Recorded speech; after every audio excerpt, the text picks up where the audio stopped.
آئیے کتاب رحمت سورہ الکہف اٹھائیں۔ اللہ تعالیٰ نے ایک واقعہ بیان کیا ہے حضرت موسیٰ اور حضرت خضر علیہ السلام کا، کہ حضرت موسیٰ علیہ السلام عزم مصمم کر کے جب چلے تو اللہ فرماتا ہے کہ ہم نے حضرت موسیٰ علیہ السلام کو جس بندے کی نشانی بتائی تھی وہ بندہ ان کو وہاں مل گیا۔ سفید چادر اوڑے حضرت خضر علیہ السلام وہاں لیٹے ہوئے تھے، تو یہ جا کے ان کے پاس کھڑے ہو گئے کہ حضرت میں آپ کی خدمت میں اس لیے آیا ہوں کہ اللہ نے آپ کو جو خصوصی علم عطا کیے ہیں میں ان کو سیکھنے کی غرض سے آپ کی چوکھٹ پہ آیا ہوں۔ کہا تم میرے ساتھ صبر نہیں کر پاؤ گے، معاملے مشکل ہیں، سفر دشوار ہے، منزل کٹھن ہے، اور میرے معاملات ایسے ہیں کہ تم اعتراض کرو گے اس کے بغیر تم رہ نہیں سکتے۔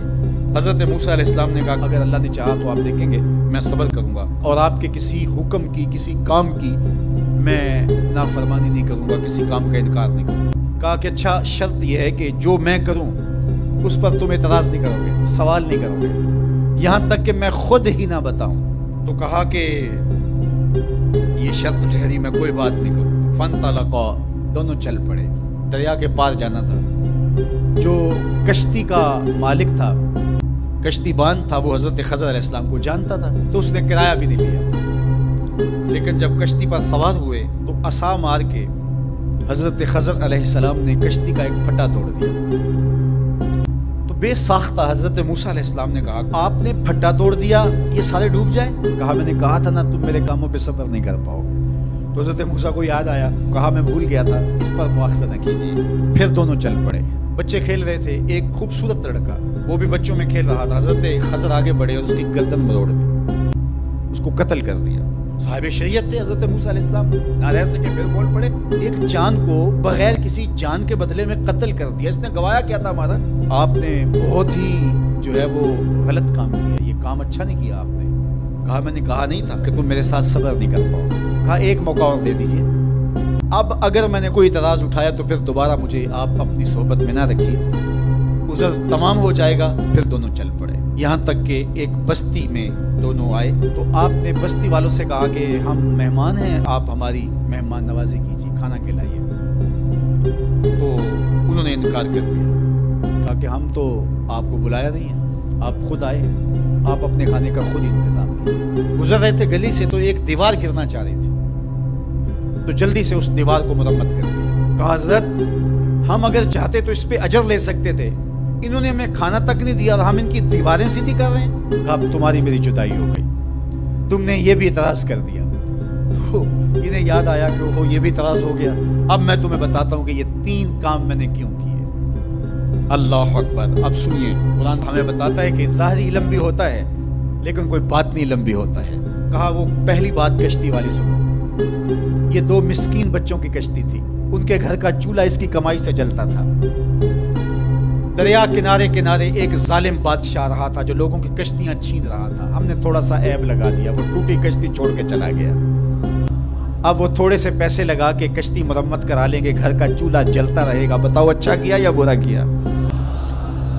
کہا رہی بات اس بچے کی جس کو ہم نے قتل کیا، اس کے ماں باپ مومن تھے، نیک تھے، صالح تھے، بچے نے بڑا ہو کے بہت برا ہونا تھا، ہم نے اس کو قتل کر دیا، اللہ اس کے بدلے ان کو بہتر اولاد دے گا۔ علماء تفسیر نے لکھا ہے اس بچے کے بدلے میں اللہ نے ان والدین کو ایک بیٹی عطا کی جس کی نسل سے 70 نبی پیدا ہوئے۔